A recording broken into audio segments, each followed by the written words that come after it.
जय हिंद साथियों, जैसा कि आपको पता था कि आज हमारा 31 जनवरी है और आज का दिन जो है हमारे लिए सबसे स्पेशल है, क्योंकि आपके पीछे दिख रहा होगा कि इकोनॉमिक सर्वे 2021-22 आ चुका है और 2021-22 का इकोनॉमिक सर्वे हमारा ये बताता है कि आने वाला साल जो होगा हमारा अनुमान क्या होगा। तो सबसे पहले किसी भी देश का सबसे पूरा उसका अगर आधार माना जाता तो वो क्या होता, उसका जीडीपी ग्रोथ रेट। तो मैं आपको इकोनॉमिक सर्वे का कुछ अपडेट में देना शुरू करता हूं, बिल्कुल तैयार हो जाइए। तो सबसे पहले हम बात करते हैं कि ये जो इकोनॉमिक सर्वे दिया जाता वो किनके द्वारा और किनके अंडर में दिया जाता। तो मैं आपको बता दूं कि कभी भी अगर हमारा आर्थिक सर्वेक्षण अगर आता है तो वो सबसे पहले हमारे यहाँ के मुख्य आर्थिक सलाहकार, और अभी नए मुख्य आर्थिक सलाहकार कौन बने हैं तो मैं पहले उनसे मिला दूं। ये है हमारे 18 नंबर के मुख्य आर्थिक सलाहकार, जिनका नाम है वी अनंत नागेश्वरन, और ये अभी कौन बने, 18वें नंबर के मुख्य आर्थिक सलाहकार बने। इनका टेन्योर कितने साल का होता है, 3 साल का है, और अभी इनकी अपॉइंटमेंट जस्ट 28 जनवरी को ये अपॉइंट हुए। तो ये मान के चलिए कि जैसे ये बने तो सारे इकोनॉमिक सर्वे का दारोमदार इनके ऊपर होता है, जो अंडर किसके अंडर में आते हैं, मिनिस्ट्री ऑफ फाइनेंस, मतलब वित्त मंत्रालय के अंदर में ये पूरा आता है। तो आज मैं आपको बता दूं कि हमारी सबसे पहले जो मेन अनुमान होता है वो होता है जीडीपी ग्रोथ रेट। और जिस तरह से कोरोना पैंडेमिक, चाहे वो पोस्ट पैंडेमिक की बात करें या प्री पैंडेमिक की बात करें, 2020-21 में हमारे इकोनॉमी पूरी तरह से नेगेटिव में था।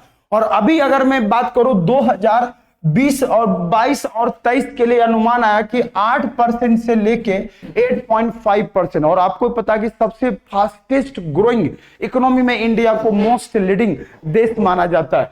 तो मैं आपको बता दूं 2021-22 में भारत की जो जीडीपी ग्रोथ रेट का प्रोजेक्शन है वो कितना रहेगा, 8% से लेके 8.5%। ये मान के चलिए बहुत ही बेहतरीन है और बहुत ही शानदार आगाज है। दूसरी अगर मैं टारगेट लूं तो हमारा जिसको हम बोलते हैं ना प्रायोरिटी सेक्टर, जिसको प्राइमरी सेक्टर बोला जाता है, प्राथमिक सेक्टर में आता हमारा एग्रीकल्चर, और एग्रीकल्चर का ग्रोथ होना हमारे देश का 2 गुना ग्रोथ होना। कहने का मतलब ये सारी ग्रोथ रेट हमारे कृषि के ऊपर भी डिपेंड करता है।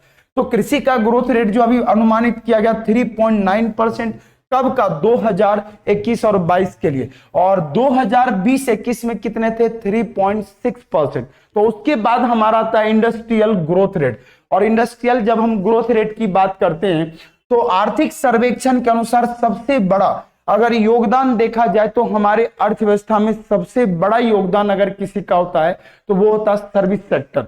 और सर्विस सेक्टर हमारे लिए सब कुछ माना जाता है, जो कोरोना काल में सबसे ज्यादा इफेक्ट यही हुआ था।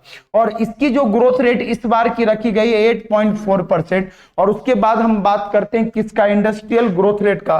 तो हमारा इंडस्ट्रियल ग्रोथ रेट जो इस साल रहेगा 11.8% रहेगा 2021-22 के तहत, और दूसरी चीज 7% से हमारा रहेगा 2020 और 21 में था वो कितने थे, केवल 7% थे। तो मैं आपको कुछ समरी आपको दिखा देता हूं, बिल्कुल आप लोग अपडेट कर लीजिए कि इस बार का बजट का ये पूरी प्रोजेक्शन है।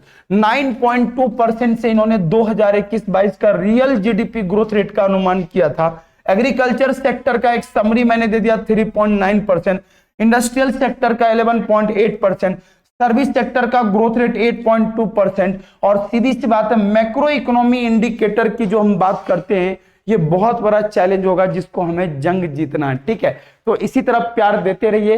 तो कैसा लगा वीडियो कमेंट में जरूर बताएगा, और शॉर्ट वीडियो का सिलसिला जारी है, तीसरा अगले सेशन के लिए जरूर चलेगा। जय हिंद।